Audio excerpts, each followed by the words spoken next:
जय Hind. Welcome to India तक। इस क्लास में हम बीएसएससी सीजीएल पीटी तथा मेंस एवं बीपीएससी पीटी परीक्षा के लिए इम्पोर्टेंट साइंस तथा जीके के वीवीआई इम्पोर्टेंट क्वेश्चंस को देखेंगे। ये सभी इम्पोर्टेंट क्वेश्चन हैं, इसलिए पूरा वीडियो आप ध्यान से देखिएगा, एक भी क्वेश्चन आप स्किप नहीं कीजिएगा। यहाँ हम इस क्लास में साइंस एवं जीके से रिलेटेड फिजिक्स, केमिस्ट्री, बायोलॉजी तथा ईवीएस एवं इकोलॉजी, कौन सा ईवीएस एवं इकोलॉजी तथा एग्रीकल्चर से संबंधित प्रश्नों को सॉल्व करेंगे, जो कि साइंस के अंतर्गत बीपीएससी एवं बीएसएससी में पूछा जाता है। अब बात करें मार्क्स की, तो ध्यान दीजिएगा, बीएसएससी तथा बीपीएससी दोनों में 25-25 क्वेश्चन साइंस से पूछे जाते हैं। साइंस से बीपीएससी तथा बीएसएससी में 25 क्वेश्चन पूछे जाते हैं, जिसमें से बीपीएससी में एक क्वेश्चन 1 मार्क्स का होता है, इसलिए बीपीएससी में यहाँ से 25 मार्क्स, जबकि बीएसएससी में एक क्वेश्चन 4 मार्क्स का होता है, इसलिए बीएसएससी में 100 मार्क्स के क्वेश्चन पूछे जाते हैं साइंस से। तो ये वीडियो इन मार्क्स में कुछ प्राप्त करने और गेन करने में आपका लिए हेल्पफुल होने वाला है, इसलिए पूरा वीडियो आप ध्यान से देखिएगा। पहले हम इस सेक्शन में साइंस, फिजिक्स, केमिस्ट्री, बायो से संबंधित प्रश्नों को देखेंगे तथा उसके बाद ईवीएस तथा इकोलॉजी, फिर हम एग्रीकल्चर से संबंधित प्रश्नों को देखेंगे। तो पूरा वीडियो आप ध्यान से देखिएगा। चलिए स्टार्ट करते हैं। पहला क्वेश्चन है, कौन सी बीमारी से कोयले की खान में काम करने वाले मजदूरों की उम्र कम हो जाती है? तो ध्यान दीजिएगा, यह बीमारी सिलिकोसिस होती है। कौन सी? सिलिकोसिस। जो मजदूर खान में या कोयले की खान में जो काम करते हैं, उन खदानों में जो धूल कण होता है, उनसे उन लोगों को सांस की बीमारी हो जाती है, जिसे सिलिकोसिस कहा जाता है। और इसी बीमारी के कारण उनकी जो आयु है वो एवरेज आयु घटकर बहुत ही कम हो जाती है और बहुत जल्दी ही उन लोगों का डेथ होने लगता है। तो ये एक बहुत ही खतरनाक बीमारी होती है सिलिकोसिस, इसे आप ध्यान रखिएगा।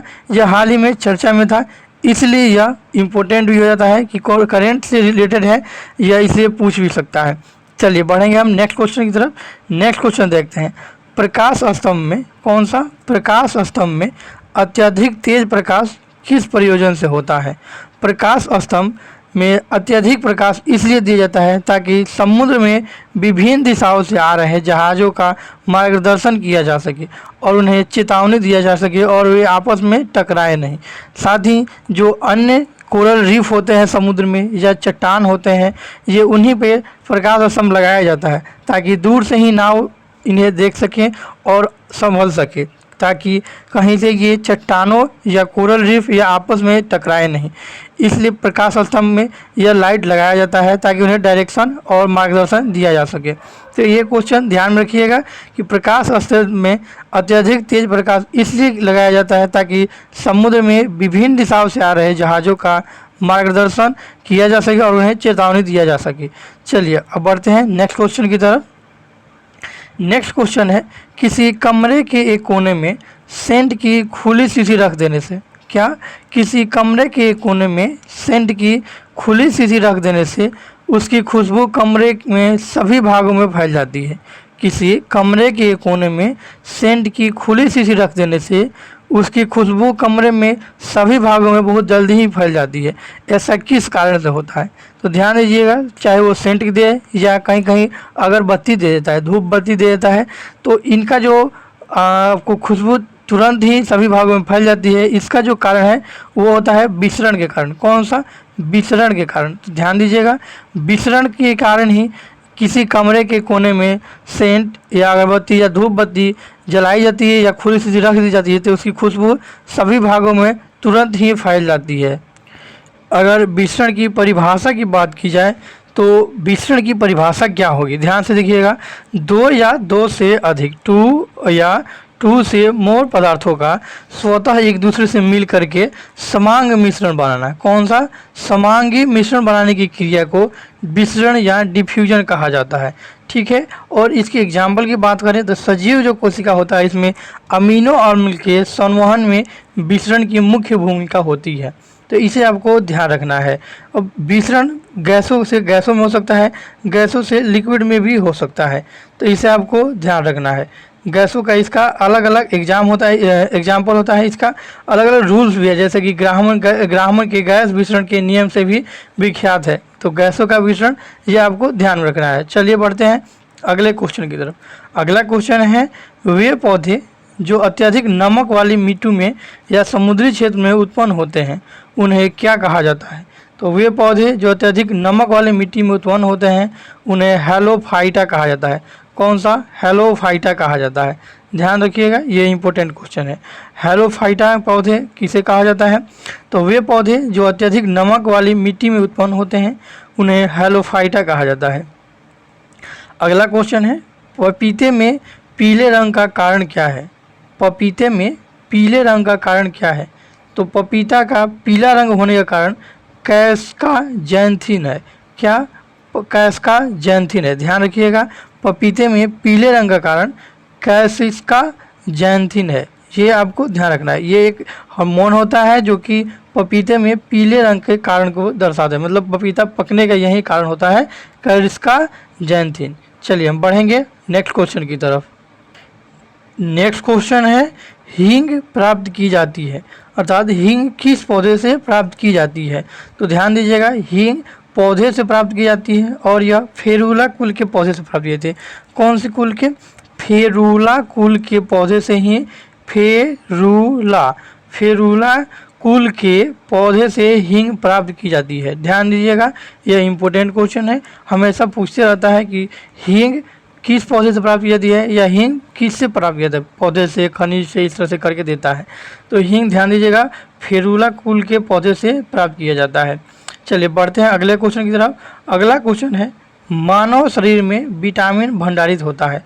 मानव शरीर में विटामिन का भंडारण यकृत या लीवर में होता है। इस तरह से इसे आपको ध्यान में रखना है कि मानव शरीर में विटामिन का भंडारण कहाँ होता है? तो मानव शरीर में विटामिन का भंडारण यकृत या लीवर में होता है। चलिए बढ़ते हैं अगले क्वेश्चन की तरफ। अगला क्वेश्चन है, डार्विन द्वारा प्राकृतिक चयनवाद के प्रतिपादन में किसका प्रभाव सबसे अधिक था? ध्यान देना है, क्वेश्चन इंपॉर्टेंट है। चार्ल्स डार्विन द्वारा प्राकृतिक चयनवाद के प्रतिपादन में किसका प्रभाव सबसे अधिक था? तो डार्विन द्वारा प्राकृतिक चयनवाद के प्रतिपादन में सर्वाधिक प्रभाव आबादी पर माल्थस के लेख का था। किसका? आबादी पर माल्थस के लेख का सर्वाधिक प्रभाव था इनके प्राकृतिक चयनवाद के जो जूल था इस पे। अर्थात डार्विन द्वारा प्राकृतिक चयनवाद के प्रतिपादन में आबादी पर माल्थस के लेख का सर्वाधिक प्रभाव था। चलिए बढ़ते हैं अगले क्वेश्चन की तरफ। अगला क्वेश्चन कौन सा है? ध्यान दीजिएगा, जब डॉक्टर किसी को कहता है कि उसे टेट्राप्लेजिया, ध्यान दीजिएगा, टेट्राप्लेजिया हो गया है तो उसका आशय क्या होता है? मतलब उसे पक्षाघात हो गया है, तो ये उसका मतलब पूछ रहा है कि यह क्या कहना चाह रहा है। तो जब डॉक्टर किसी से कहता है कि उसे टेट्राप्लेजिया हो गया है तो उसका आशय होता है कि उसके दोनों हाथों या दोनों पैरों में लकवा मार गया है या पक्षाघात हो गया है। तो इसे आपको ध्यान रखना है। क्या है क्वेश्चन? एक बार फिर से रिपीट हम कर देते हैं, देख लीजिएगा। जब डॉक्टर किसी से कहता है कि उसे टेट्राप्लेजिया हो गया है तो इसका मतलब ये होता है कि उसे दोनों हाथों एवं दोनों पैरों में पक्षाघात या लकवा मार गया है। चलिए बढ़ेंगे हम अगले क्वेश्चन की तरफ। अगला क्वेश्चन है, ध्यान दीजिएगा, अगला क्वेश्चन है, पृथ्वी तथा पुरानी चट्टानों की आयु ज्ञात करने में किस तत्व का प्रयोग किया जाता है? क्या? पृथ्वी तथा पुरानी चट्टानों की आयु ज्ञात करने के लिए या आयु ज्ञात करने में किस तत्व का प्रयोग किया जाता है? तो पृथ्वी तथा पुरानी चट्टानों की आयु ज्ञात करने के लिए कार्बन और पोटेशियम का प्रयोग किया जाता है। किसका? कार्बन, जो भी पुराने अवशेष है उनका कार्बन 14 पद्धति या पोटेशियम पद्धति द्वारा इसे क्या किया जाता है? इसकी आयु ज्ञात किया जाता है। तो पुरानी चट्टानों की या अर्थ की आयु या जो भी अर्थ पे चीज़ें हैं इनकी आयु ज्ञात करने में कार्बन और पोटेशियम का प्रयोग किया जाता है। तो इस तरह से इसका सभी क्वेश्चन इंपॉर्टेंट है, इसका ध्यान रखिएगा। ये साइंस का पोर्शन था तथा अब आगे हम नेक्स्ट में ईवीएस तथा इकोलॉजी तथा एग्रीकल्चर से संबंधित प्रश्नों को देखेंगे। ये सभी वीवीआई है, एक आपको निश्चित रूप से एग्जाम में देखने को मिलेंगे, इसलिए आप इसको स्किप नहीं कीजिएगा। साथ ही आप अगर आप नए हैं तो चैनल को सब्सक्राइब कर दीजिए तथा दोस्तों में भी वीडियो को शेयर कर दिया कीजिए। चलिए हम अब बढ़ते हैं आगे। आगे हम ईवीएस तथा इकोलॉजी तथा उसके बाद एग्रीकल्चर से संबंधित ऑब्जेक्टिव प्रश्नों को देखेंगे। चलिए आगे बढ़ते हैं। पहले हम पर्यावरण एवं जैव विविधता से संबंधित प्रश्नों को देखेंगे तथा उसके बाद हम आपको कृषि से संबंधित प्रश्नों को देखेंगे। तो चलिए शुरुआत करते हैं। पहला क्वेश्चन है, भारत का पहला समुद्री राष्ट्रीय उद्यान। भारत का पहला समुद्री राष्ट्रीय उद्यान कौन सा है? तो भारत का पहला समुद्री राष्ट्रीय उद्यान कच्छ की खाड़ी में स्थित समुद्री राष्ट्रीय उद्यान भारत का पहला समुद्री राष्ट्रीय उद्यान है। ध्यान दीजिएगा, कच्छ की खाड़ी में स्थित समुद्री राष्ट्रीय उद्यान भारत का पहला राष्ट्रीय उद्यान है, जिसकी स्थापना 1982 में हुई थी। कब? 1982 में, 1982 में इसकी स्थापना हुई थी। तो ये आपको ध्यान रखना है कि समुद्री राष्ट्रीय उद्यान कच्छ की खाड़ी जो है यह भारत का पहला समुद्री राष्ट्रीय उद्यान है। चलिए हम बढ़ते हैं नेक्स्ट क्वेश्चन की तरफ। नेक्स्ट क्वेश्चन इंपॉर्टेंट है, ध्यान दीजिएगा। नेक्स्ट क्वेश्चन है, ओजोन डे मनाने की घोषणा कौन सा? ओजोन डे मनाने की घोषणा किस प्रोटोकॉल में हुई थी? तो जो है वर्ल्ड ओजोन डे या विश्व ओजोन दिवस जो है वो हर वर्ष 16 सितंबर को मनाया जाता है। कब? 16 सितंबर को मनाया जाता है। इसकी घोषणा मॉन्ट्रियल प्रोटोकॉल में 1987 में हुई थी। यह बहुत ही इम्पोर्टेंट क्वेश्चन है इन्वायरमेंट से संबंधित। मॉन्ट्रियल प्रोटोकॉल जो कि 1987 में हुआ था, इसमें वर्ल्ड ओजोन डे 16 सितंबर को मनाए जाने की घोषणा की गई। यही क्वेश्चन पूछ रहा है कि ओजोन डे मनाए जाने की घोषणा किस प्रोटोकॉल में की गई थी? तो ओजोन डे मनाए जाने की घोषणा वर्ल्ड ओजोन डे या इसे विश्व ओजोन डे भी कहा जाता है या नॉर्मली ओजोन डे भी कहा जाता है, इसकी घोषणा मॉन्ट्रियल प्रोटोकॉल में 1987 में हुई थी। इसे नागोया प्रोटोकॉल भी कहा जाता है। चलिए बढ़ते हैं अगले क्वेश्चन की तरफ। जो हमारा अगला क्वेश्चन है वो है परम्बिकुलम। कौन सा? परम्बिकुलम वन्य जीव अभयारण्य किस प्रदेश में है? तो परम्बिकुलम वन्य जीव अभयारण्य केरल के पलक्कड़ जिले में है। कहाँ? केरल के पलक्कड़ जिले में है परम्बिकुलम वन्य जीव अभयारण्य। ये आपको ध्यान रखना है। केरल से एक और पूछता है कि शांत घाटी किस राज्य में है? तो ध्यान दीजिएगा, शांत घाटी या साइलेंट वैली यह केरल राज्य में ही स्थित है। ये आपको ध्यान रखना है। चलिए बढ़ेंगे हमने नेक्स्ट क्वेश्चन की तरफ। नेक्स्ट क्वेश्चन इंपॉर्टेंट है, उसे भी आपको ध्यान रखना होगा। नेक्स्ट क्वेश्चन है, रेड डेटा बुक। कौन सा? रेड डेटा बुक किन खतरों में स्थित प्राणियों की लिस्ट है? रेड डेटा बुक किन खतरे में स्थित प्राणी की लिस्ट है? मतलब पूछना चाह रहा है कि जो रेड डेटा बुक है यह खतरे में स्थित किन से, मतलब कौन कौन से प्राणियों की लिस्ट है। तो ये आपको ध्यान रखना है।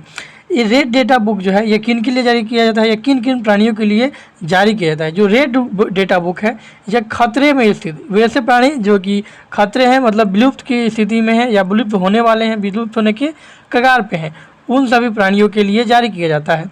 और यह कौन कौन से प्राणी इसमें शामिल होते हैं? तो ध्यान दीजिएगा, इसमें जानवर, पेड़ पौधे और फुंगी, इन्हीं सबको इसमें शामिल किया जाता है रेड डेटा बुक में।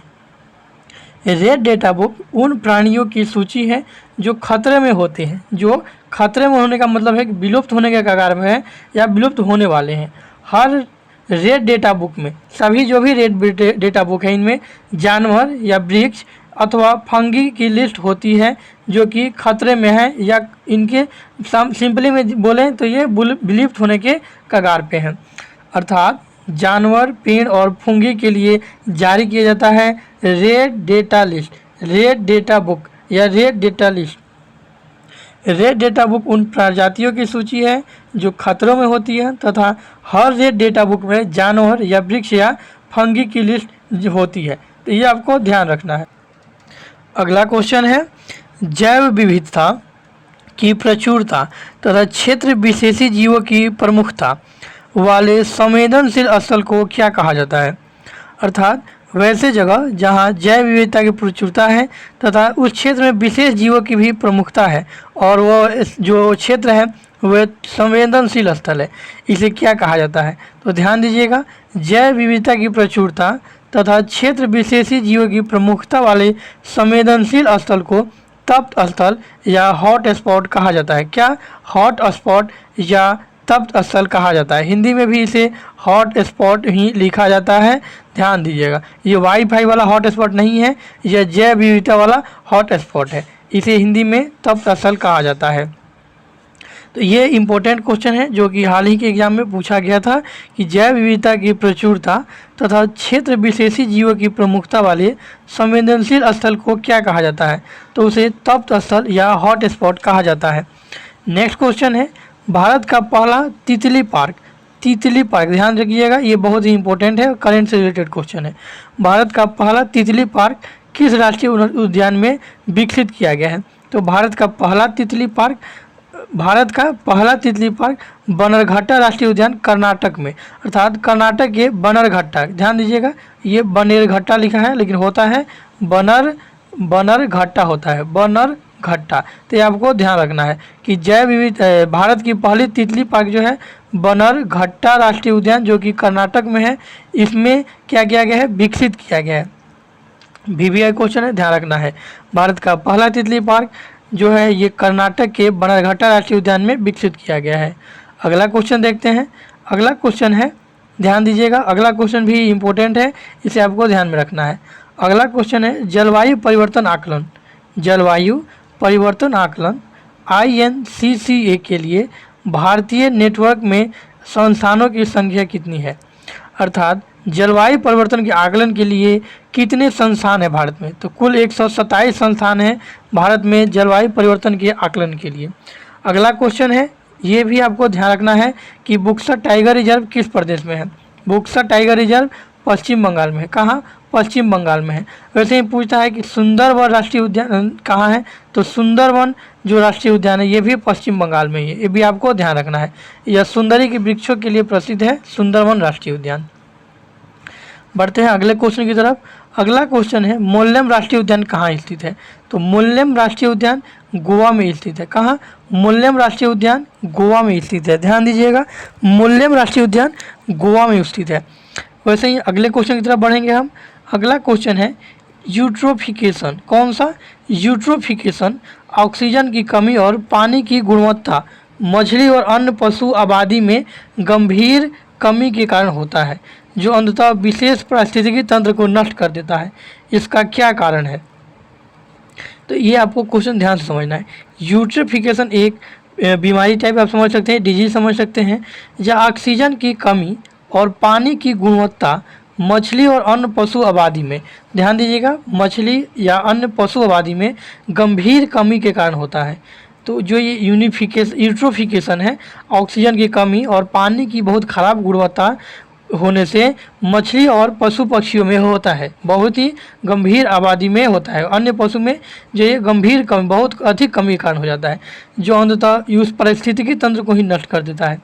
इसका कारण पूछा है, तो इसका कारण होता है रासायनिक पोषक तत्वों और नाइट्रोजन या फास्फोरस युक्त यौगिकों में वृद्धि, अर्थात कहीं पे भी रासायनिक पोषक तत्व की वृद्धि हो जाए, नाइट्रोजन या फास्फोरस युक्त यौगिकों में वृद्धि हो जाए तो वहाँ यूट्रोफिकेशन जैसी बीमारियाँ उत्पन्न हो जाती है जो कि उस विशेष पारिस्थितिकी तंत्र को ही नष्ट कर देती है। तो इस तरह से आपको ये 10 क्वेश्चन ध्यान रखना है। ये 10 क्वेश्चन ईवीएस और इकोलॉजी से था जिसमें हमने हॉट स्पॉट और साथ ही साथ नेशनल पार्क के बारे में देखा, तो इन सबको आपको ध्यान में रखना है। चलिए हम बढ़ते हैं अब आगे। पर्यावरण एवं पारिस्थितिकी के बाद अब हम कृषि से संबंधित प्रश्नों को देखेंगे। ये ध्यान रखिएगा, सभी साइंस के अंतर्गत आते हैं। नेक्स्ट जो वीडियो हम अपलोड करेंगे उसमें हम सभी साइंस के पार्ट को एक जगह कर देंगे जिसमें आपके साइंस के अंतर्गत क्या क्या रखे जाएंगे। तो ध्यान दीजिएगा, साइंस के अंतर्गत आपको साइंस जिसमें फिजिक्स, केमिस्ट्री, बायोलॉजी, इन्वायरमेंट एवं इकोलॉजी तथा एग्रीकल्चर से संबंधित प्रश्नों को रखा जाएगा। तो ये आपको ध्यान रखना है। ये सभी 1 नंबर वाले जीके हैं जो कि आपको BSSC और BPSC में डायरेक्टली पूछ लिए जाते हैं। चलिए कृषि संबंधित प्रश्नों को देखते हैं। पहला प्रश्न है राष्ट्रीय रसदार फल अनुसंधान केंद्र स्थित है, अर्थात राष्ट्रीय रसदार फल अनुसंधान केंद्र कहाँ स्थित है, तो राष्ट्रीय रसदार फल अनुसंधान केंद्र नागपुर में स्थित है। कहाँ, नागपुर में स्थित है। चलिए बढ़ते हैं अगले क्वेश्चन की तरफ। अगला क्वेश्चन है खरीफ की फसल है, मतलब आपको बताना था चुन करके कि खरीफ की फसल के अंतर्गत कौन कौन से फसल आती हैं। तो खरीफ की जो फसल है ये ज्वार, बाजरा, मक्का, चावल, तिल आदि फसलें जो हैं ये खरीफ फसलों के अंतर्गत आता है। वहीं बात करिएगा रबी फसल के अंतर्गत तो गेहूं, चना, जौ, मटर, सरसों, आलू आदि रबी फसलों के अंतर्गत आता है। रबी फसलों की मौसम की बात करिएगा तो यह नवंबर दिसंबर में इनकी बुआई हो जाती है तथा मार्च अप्रैल में यह काट लिए जाते हैं। जबकि खरीफ फसल ये आपको मई जुलाई अगस्त में इन्हें बोया जाता है तथा अक्टूबर नवंबर में इसे काट लिया जाता है। तो ये आपको ध्यान रखना है खरीफ और रबी फसलों के मौसम के बारे में। अब फसलों के जो इम्पोर्टेंट है ये भी आपको ध्यान रखना होगा कि खरीफ फसल के जो उदाहरण हैं वो जौ, बाजरा, मक्का, चावल, तिल आदि ये सभी खरीफ फसल हैं। जबकि गेहूँ, चना, जौ, मटर, सरसों आदि रबी की फसलें हैं। तो ये आपको ध्यान रखना है। इसमें एक मसूर रह गया है, मसूर क्योंकि पूछता है इसे आपको ध्यान रखना होगा। ठीक है, तो ये खरीफ और रबी की फसलें हो गई। जायद की बात कीजिएगा तो जायद में आपको ज्वार आ जाता है, मूंग आ जाता है, ये सभी जायद फसलें हो जाती हैं क्योंकि इनकी जो बुआई होती है यह मार्च अप्रैल में बुआई हो जाती है तो जुलाई तक इसे काट लिया जाता है। इसे जायद फसल कहा जाता है। तो जायद इसमें नहीं दिया है, इसलिए अलग अलग से हमने बता दिया है, अब इसे ध्यान रखिएगा। चलिए अगला क्वेश्चन पूछा है कि गेहूँ की फसल को कितनी बार सिंचित करने की आवश्यकता होती है। तो गेहूँ की फसल को वर्ष में या एक सीजन में 6 बार इसको सिंचित करने की आवश्यकता होती है। तो ये आपको ध्यान रखना है कि गेहूं की फसल को 6 बार सिंचित करने की आवश्यकता होती है। अगला क्वेश्चन पूछा है कपास का रेशा मुख्य रूप से बना होता है। तो ध्यान दीजिएगा कपास का रेशा सेल्यूलोज का बना होता है। कहाँ का? किसका? सेल्यूलोज का बना होता है कपास का रेशा। ये बहुत ही VVI क्वेश्चन है, ध्यान रखिएगा। कपास का रेशा सेल्यूलोज का बना होता है, ध्यान रखिएगा। चलिए बढ़ते हैं अगले क्वेश्चन की तरफ जो कि इम्पोर्टेंट है। अगला क्वेश्चन है निषेचन के बिना फल के विकास को क्या कहते हैं। तो वैसे फल जिनका विकास बिना निषेचन का होता है उन्हें पार्थेनोकार्प कहा जाता है। पार्थेनोकार्प, ध्यान दीजिएगा, निषेचन के बिना फल के विकास को पार्थेनोकार्प कहा जाता है। क्या? पार्थेनोकार्प कहा जाता है। यहाँ 2 चीज़ें और पूछता है, कौन सा? एक होता है झूठा फल, कौन सा? झूठा फल, और एक होता है सत्य फल। ध्यान दीजिएगा, झूठा को असत्य कहा जाता है और एक सत्य फल होता है। 2 तरह के फल पाए जाते हैं, कौन कौन से? एक सत्य फल, एक होता है असत्य फल। इसमें अंतर क्या होता है? जो सत्य फल है इनका विकास भ्रूण में ही होता है या अंडाशय में होता है, तथा जिनका विकास अंडाशय में ना होकर के पुष्पासन में होता है उसे असत्य फल कहा जाता है। यहाँ से क्वेश्चन पूछता है सत्य फल और असत्य फल के कुछ एग्जाम्पल्स आपको याद रखने होंगे जो कि इम्पोर्टेंट से पूछता है। बात करेंगे आप सत्य फल के बारे में, तो सत्य फल के कुछ महत्वपूर्ण जो उदाहरण हैं वो है आम। कौन कौन से? आम, जामुन, लीची, मक्का, नारियल, कीवी, संतरा, अंगूर, खजूर, आलू बुखारा। ठीक है, ये सभी सत्य फल के उदाहरण हैं। 99% जो भी फ्रूट्स होते हैं वे सत्य फ्रूट्स होते हैं, मतलब सत्य फल होते हैं या ट्रू फ्रूट्स होते हैं। तो सत्य फल एग्जाम में नहीं पूछता, ये कुछ सत्य फल के उदाहरण है। एग्जाम में आपसे असत्य फल पूछता है और इसलिए आप असत्य फल को अच्छे से देख करके नोट कर लीजिएगा, ये आपको ध्यान रखना होगा।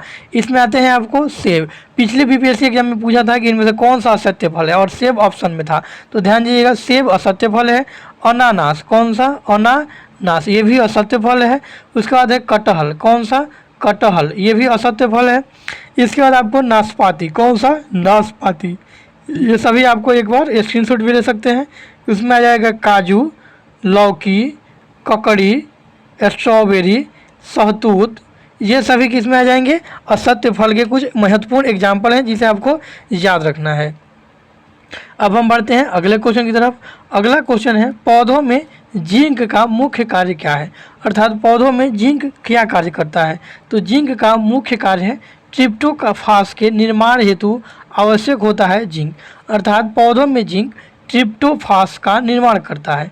अगला क्वेश्चन है गांठ गोभी हेतु, गांठ गोभी हेतु किस तरह की मृदा की आवश्यकता होती है, अर्थात जो फूल गोभी होता है उसे ही हम गांठ गोभी कहा जाता है। कौन सा? गांठ गोभी। फूल गोभी को ही गांठ गोभी कहा जाता है और इसके लिए दोमट मृदा की आवश्यकता होती है। कौन सी मृदा? दोमट मृदा की आवश्यकता होती है। अगला क्वेश्चन है जो कि आपको ध्यान रखना है, अगला क्वेश्चन है वीड मैनेजर है, अर्थात वीड मैनेजर क्या है। तो वीड मैनेजर खरपतवार अनुसंधान निदेशालय जबलपुर द्वारा विकसित मोबाइल ऐप है? कौन सा? Weed manager. Weed manager, weeds खरपतवार नाशी को ही कहा जाता है। तो खरपतवार अनुसंधान निदेशालय जबलपुर द्वारा विकसित मोबाइल ऐप है वीड मैनेजर। ठीक है, चलिए बढ़ते हैं अगले क्वेश्चन की तरफ। अगला क्वेश्चन है, किसे मानव उत्पादक धान्य अन्य कहा जाता है? अर्थात किसे मानव उत्पादक धान्य फसल कहा जाता है? ये आपको ध्यान रखना होगा, ये इंपॉर्टेंट क्वेश्चन है। ट्रिटिकेल्स को, किसे? ट्रिटिकेल्स को मानव उत्पादक धान्य अन्न मैन मेड क्रियल्स कहा जाता है। तो ये ट्रिटिकेल्स को कहा जाता है। क्वेश्चन इंपॉर्टेंट है, ध्यान दीजिएगा। किसे मानव उत्पादक धान्य अन्न मैन मेड क्रियल्स कहा जाता है? तो ट्रिटिकेल्स को मानव उत्पादक धान्य अन्न कहा जाता है। तो ये कृषि से संबंधित प्रश्न थे। इस वीडियो में इतना ही, मिलते हैं नेक्स्ट क्लास में। अगर आपको मेरा वीडियो पसंद आया हो तो आप लाइक जरूर करें तथा चैनल को अगर आप नए हैं तो सब्सक्राइब करें ताकि अन्य सभी टेस्ट आपको मिलते रहें।